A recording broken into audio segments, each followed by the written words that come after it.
Dalam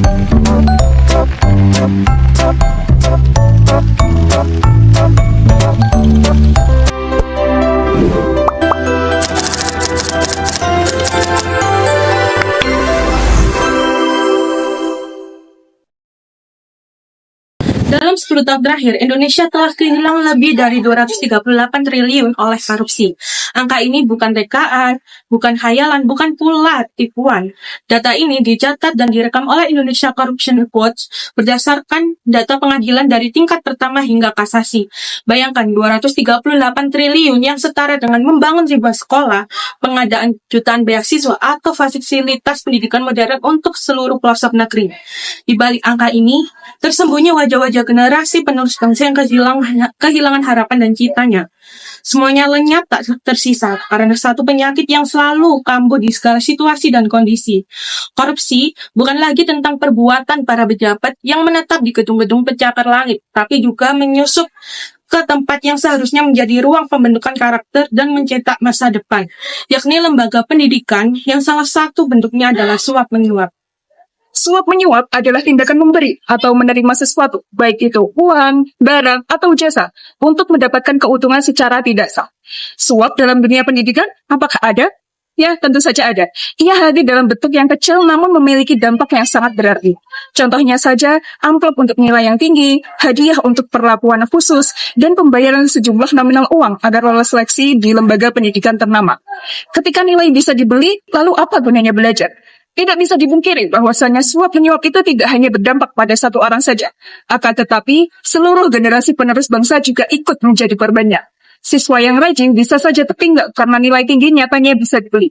Guru yang jujur dianggap tidak kooperatif, terlalu kaku, dan tidak bisa mengikuti perkembangan zaman. Lembaga pendidikan pun mulai kehilangan rohnya, yang sebenarnya bertujuan untuk membentuk karakter dan integritas anak bangsa.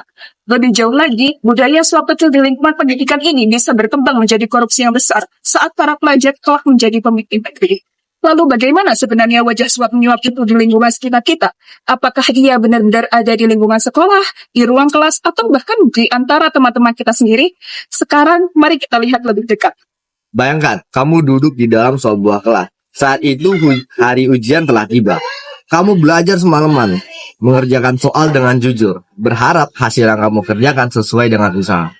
Di bangku sebelahmu ada teman yang tidak pernah serius belajar, tapi entah bagaimana nilainya itu selalu tinggi, selalu lebih tinggi daripada kamu.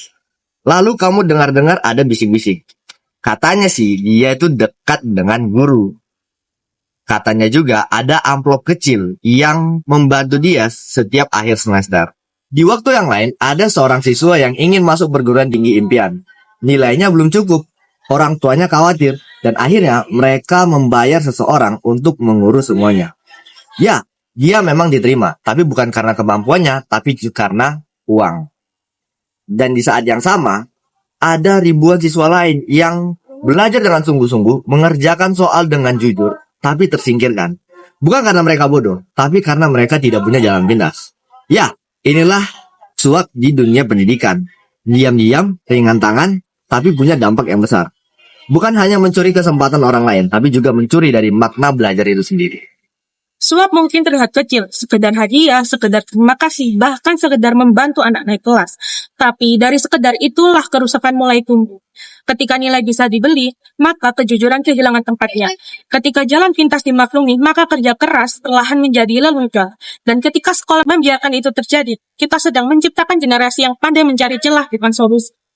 Siswa yang jujur akan merasa asing. Ia mulai bertanya, untuk apa aku bersusah payah? Guru yang bersikap adil akan dianggap keras kepala dan ketinggalan zaman.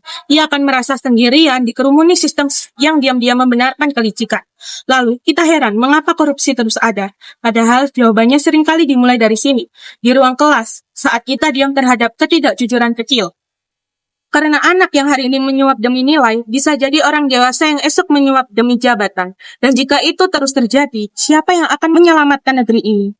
Menolak suap bukanlah perkara yang mudah. Di tengah tekanan, rasa takut, atau bahkan keinginan untuk berada di zona nyaman, membuat jalan pintas selalu tampak lebih menggoda. Tetapi justru karena itulah, menolak suap merupakan tindakan yang mulia. Karena di saat kita memilih kejujuran, maka di saat itulah juga kita sedang menjaga kepercayaan. Selain itu, kita juga sedang menjaga makna dari apa itu belajar, bekerja, dan hidup di jalan yang benar. Menolak suap bukan hanya tentang menolak uang ataupun barang, tetapi juga menolak untuk ikut menyakiti hati orang lain yang lebih berhak. Menolak untuk menjadi bagian dari kebusukan yang diwariskan secara turun-temurun. Ketika kita berkata tidak pada suap, di saat itulah kita sedang mengatakan iya pada masa depan yang lebih adil. Ketika kita menolak suap, di saat itulah kita sedang mengatakan pada diri sendiri bahwasanya aku tidak ingin menang dengan cara yang curang. Aku ingin menjadi orang yang benar meski harus berjalan lebih lama.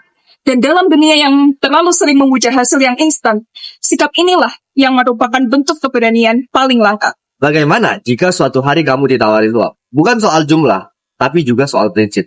Bingkisannya kecil, ucapan manis, atau tawaran yang terdengar wajar lah. Apa yang kamu lakukan? Pertama, dengarkan suara hatimu. Kalau sesuatu terasa tidak benar, biasanya memang tidak benar. Ragu adalah pertanda integritas masih hidup di dalam diri kamu. Yang kedua, kamu punya dua pilihan, diam atau bertindak. Kamu bisa menolak dengan sopan tanpa mencaci. Kamu bisa menjelaskan bahwa kamu memilih jalur yang jujur, bukan karena sok suci, tapi karena kamu menghargai diri kamu sendiri. Jika tekanan datang dari orang-orang yang terdekat, entah itu dari teman atau bahkan dari guru, ingatkan mereka dengan tenang, bahwa nilai itu tidak bisa dibeli dengan uang, bahwa keadilan bukanlah sesuatu yang bisa dinegosiasi. Menanggapi suap dengan bijak, bukan berarti kamu harus berteriak, tetapi kamu cukup berani untuk berdiri sendiri meski harus berdiri sendirian. Jangan takut jadi beda, karena dunia sudah terlalu lama dikuasai oleh mereka yang diam. Saat kamu berkata tidak pada kecurangan, kamu sedang membuka jalan bagi ratusan orang untuk berani ikut. Mungkin kamu hanya satu orang. Mungkin kamu berpikir, apa artinya aku menolak suap jika orang lain tetap melakukannya? Tapi perubahan besar selalu dimulai dari satu pilihan kecil, satu keberanian untuk berkata, cukup. Kejujuran bukan kelemahan. Ia adalah kekuatan yang tak terlihat. Integritas bukan beban. Ia adalah cahaya di tengah kabut. Dan kamu, pelajar, anak muda, manusia biasa, punya hak untuk berkata, aku ingin hidup benar. Aku ingin dunia yang adil.